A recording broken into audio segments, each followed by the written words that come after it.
आपल्या सर्वांचं अभिनंदन करतो की आपण आपल्या तालुक्यामधून व्हिडिओ मेकिंग स्पर्धेमध्ये क्रमांक मिळवलेला आहे। त्याबद्दल तुमच्या सर्वांचं मनापासून अभिनंदन करतो।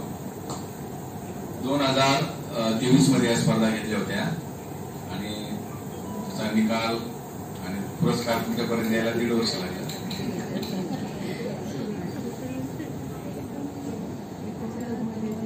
उशिरा का होईना पण तुमची दखल घेतली गेली, बरोबर ना? त्याबद्दल तुम्ही आमचे आभार माना। तर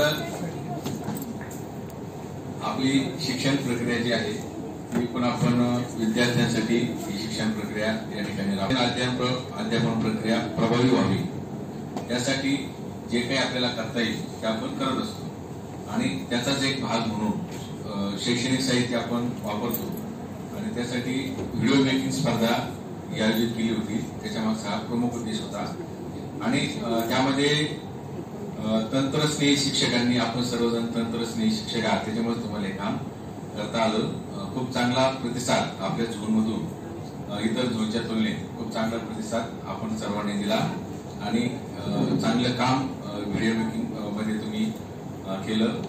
आपल्याला माहित आहे की आता तंत्रज्ञानाची गरज शिक्षणामध्ये खूप आहे, बरोबर ना? जर तुम्ही तंत्रज्ञान चांगल्या पद्धतीने वापरलं तर निश्चितपणे शिक्षणाची प्रक्रिया ही चांगली होऊ शकते।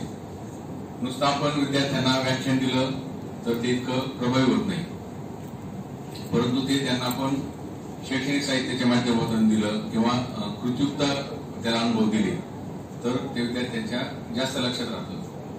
महात्मा गांधीजींनी बघा वर्ग शिक्षण पद्धती आणली, त्याच्यामध्ये देखील कृतीवर भर होता आणि शास्त्रज्ञांनी म्हणजे जे बालमानस शास्त्रज्ञ होऊन गेले त्या सर्वांनी सांगितलंय की कृतीद्वारे किंवा अनुभवाद्वारे दिलेले जे शिक्षण आहे ते अधिक प्रभावी होतं आणि त्या दृष्टीने तुम्ही जे व्हिडिओ मेकिंग केले, व्हिडिओ तयार केले त्यासाठी तुमचं खऱ्या अर्थाने कौतुक केलं पाहिजे।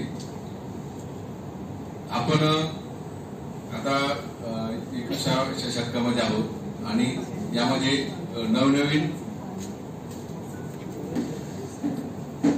नवनवीन गोष्टी आपण या ठिकाणी केल्या पाहिजेत। नाविन्यपूर्ण विचार या ठिकाणी आपण आणतो।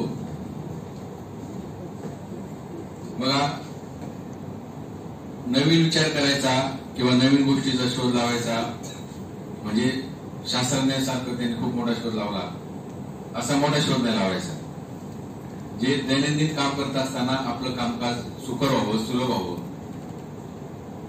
यासाठी आपल्याला काय करायचं की छोटे छोटे शोध लावायचे, म्हणजे नवीन विचार करायचा आहे। जसं सफरचंदाचा फळ झाडावरून जमिनीवर पडत होतं वर्षानुवर्ष, ते आकाशात का जात नाही हा विचार कोणीच केला नाही, बरोबर ना? तो विचार कोणी केला?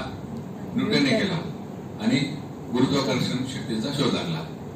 म्हणजे अशा पद्धतीने विचार आपल्याला करायचा आहे। शास्त्रज्ञ हा देखील माणूसच असतो, बरोबर ना? फक्त त्यांची विचार करण्याची पद्धत वेगळी असते, तसं शिक्षकांची देखील विचार करण्याची पद्धत वेगळी असते। शिक्षक त्याच्या क्षमतेप्रमाणे त्या ठिकाणी विचार करत असतो आणि हा वेगळा विचार करण्याच्या प्रवृत्तीतून नवीन नवीन शोध त्या ठिकाणी लागलेले आहेत। शिक्षणामध्ये देखील वेगवेगळ्या ज्या अध्यापन पद्धती आल्या त्या विचार प्रक्रियेतूनच या ठिकाणी निर्माण झालेल्या आहेत। आता हे शिक्षण अधिक प्रभावी करण्यासाठी आपल्याला तंत्रज्ञानाची कास या ठिकाणी धरावं लागणार आहे। यावर्षी सायन्स एक्झिबिशनचा पण विषय तोच होता, science and technology for sustainable development. म्हणजे सायन्स आणि टेक्नॉलॉजीचा वापर आपल्याला शिक्षणामध्ये देखील